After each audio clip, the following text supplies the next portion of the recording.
La Siri que vous connaissez avec ses bordures en néon, c'est fini et je vais vous montrer à quoi ressemblera la nouvelle Siri sur iOS 27. Et si cela se confirme comme dans cette fuite, l'assistante d'Apple deviendra pratiquement un chat GPT à l'intérieur de votre iPhone.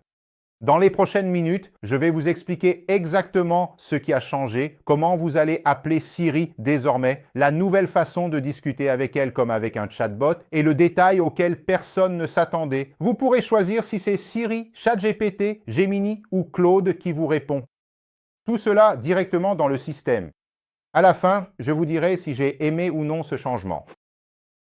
Première nouveauté, et la plus visible, la nouvelle Siri va désormais résider dans la Dynamic Island.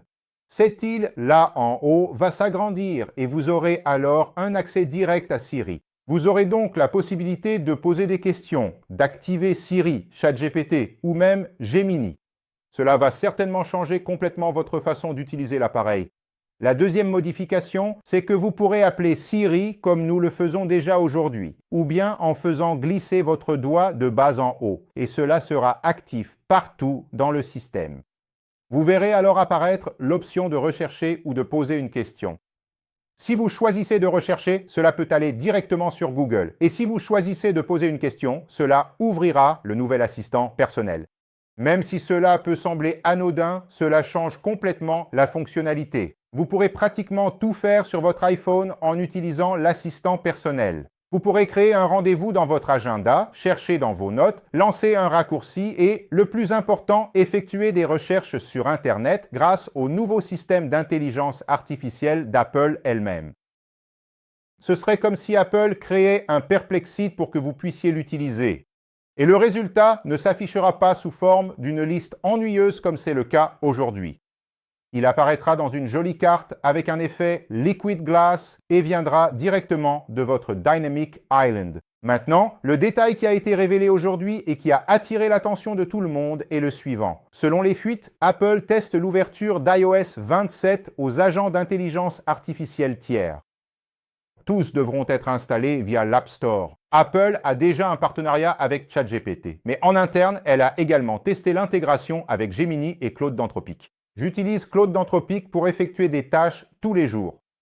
Il va chercher les actualités sur Internet, me donne des suggestions de sujets comme celui que vous êtes en train de regarder et vérifie aussi les emails importants en indiquant les réponses que je devrais déjà préparer.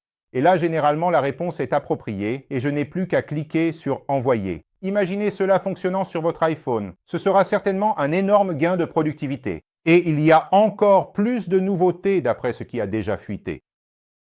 L'application appareil photo va devenir plus personnalisable avec un panneau pour ajouter des widgets. Ainsi, vous pourrez épingler des contrôles, ajouter des outils de correction de texte avec intelligence artificielle, éditer des photos pour les étirer ou les recadrer, et il y aura même un bouton pour appeler directement l'assistant personnel afin d'interagir avec le monde que la caméra est en train de visualiser. Autre modification importante, notre centre de notification va changer d'emplacement. Désormais, il faudra glisser uniquement depuis le coin supérieur gauche pour l'ouvrir. Ceux qui sont habitués vont trouver cela étrange pendant les premiers mois. Et avant que j'oublie, comme aujourd'hui le sujet est la fuite, laisse ici dans les commentaires le mot secret du jour, Vazou. Écris-le ici, comme ça je saurai que tu as regardé la vidéo jusqu'ici. Qu'est-ce que je pense de ces modifications si la fuite se confirme ?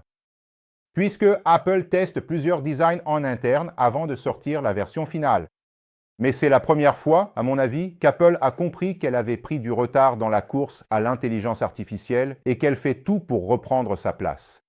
La confirmation officielle viendra le 8 juin lors de la WWDC, l'événement d'Apple. Je serai ici pour suivre tout en temps réel afin de te rapporter ce qui a été laissé de côté, ce qui a été inclus et mon avis. Alors abonne-toi à la chaîne maintenant pour ne rien manquer du tout et dis-moi ici, accepterais-tu d'échanger Siri contre Gemini ou ChatGPT sur ton iPhone? Je veux connaître ton avis. J'espère que vous avez apprécié le contenu et on se retrouve dans la prochaine vidéo.